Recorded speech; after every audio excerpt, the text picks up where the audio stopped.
আসসালামু আলাইকুম। কেমন আছেন সবাই? আশা রাখি সবাই ভালো আছেন। সংযুক্ত আরব আমিরাত আবুধাবি মুসাফা 44 ইসরাত জোন টাইপিং সেন্টার থেকে আমি ইসরাত জাহান আজ ১৩ই নভেম্বর ২০২৪ সংযুক্ত আরব আমিরাতের ভিসা লাইসেন্স জনিত সকল রকম আপডেট আজ দিতে যাচ্ছি। সবার আগে আমি যে আপডেটটা দিব সেটা হচ্ছে যে আমরা সকলেই জানি সাধারণ ক্ষমা বা অ্যামনেস্টি চলতেছে, যার হচ্ছে যে ২য় বারের যে সময়সীমা বাড়ানো হচ্ছে তা ডিসেম্বরের ৩১ তারিখ পর্যন্ত। ডিসেম্বরের ৩১ তারিখের পর থেকে কিন্তু আমাদের সাধারণ ক্ষমা শেষ এবং নতুন কানুনে নতুন রূপে আমরা নতুন কানুন পাবো ভিসার জন্য। আর সেকেন্ড হচ্ছে যে আমাদের ট্রান্সফার ভিসা যারা আরব আমিরাতে আছেন, একটা কোম্পানিতে আছেন সেখান থেকে ক্যানসেল হয়ে নতুন আরেকটা কোম্পানিতে লাগাতে চাচ্ছেন, সেই ভিসাটা কমপ্লিটলি বন্ধ আছে।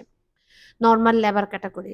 যাদের কাছে মাস্টার্স ডিগ্রি, গ্র্যাজুয়েশনের সার্টিফিকেট অ্যাটাস্টেশন আছে তারা শুধুমাত্র কোম্পানি চেঞ্জ করতে পারবেন। অর্থাৎ তাদের জন্য ট্রান্সফার ভিসা ওপেন।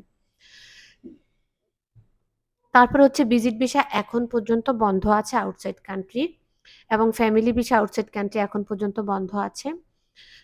আউটসাইড কান্ট্রির ভিজিট ভিসা বলেন, হাই প্রফেশন ভিসা বলেন, লেবার ভিসা বলেন কমপ্লিটলি বন্ধ। শুধুমাত্র যারা অ্যামনেস্টি বা সাধারণ ক্ষমার আন্ডারে আছেন তাদের ভিসা হচ্ছে। আর হাই প্রফেশনে যারা ট্রান্সফার ভিসা করছেন তাদের দুবাইতে মোটামুটি হচ্ছে আবুধাবিতে লেবার অ্যাপ্রুভাল হলেও ইমিগ্রেশনের সিকিউরিটি রিজনে ভিসাগুলো রিজেক্ট করা হয়।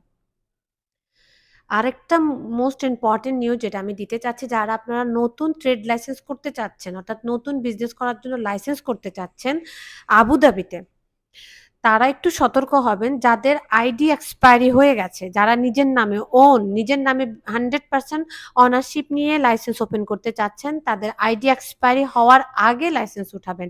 আপনারা যারা আইডি এক্সপায়ার হয়ে যাওয়ার পর লাইসেন্স করতে চাচ্ছেন তাদের কিন্তু লাইসেন্স উঠবে না। কারণ আমাদের আসলে কোড করতে হয়। একটা লাইসেন্সের জন্য কোড অ্যাফিডেভিট করতে হয়। কোড করার জন্য যে লিঙ্ক আসে সেটার কানুন কমপ্লিটলি চেঞ্জ হয়ে গেছে। অনলাইন থেকে এখন সেটা হচ্ছে না। তো সেক্ষেত্রে আপনারা যারা এখন নতুন করে লাইসেন্স করতে চাচ্ছেন তারা একটু সতর্ক হবেন। তাদের আইডি মেয়াদ থাকাকালীন আপনারা লাইসেন্স করবেন। আইডি যদি মেয়াদ শেষ হয়ে যায় সেক্ষেত্রে একটু ভেবে চিন্তে দেখবেন। তো আজকে এতটুকুই আপডেট। সবাই ভালো থাকবেন, সুস্থ থাকবেন। আল্লাহ হাফেজ।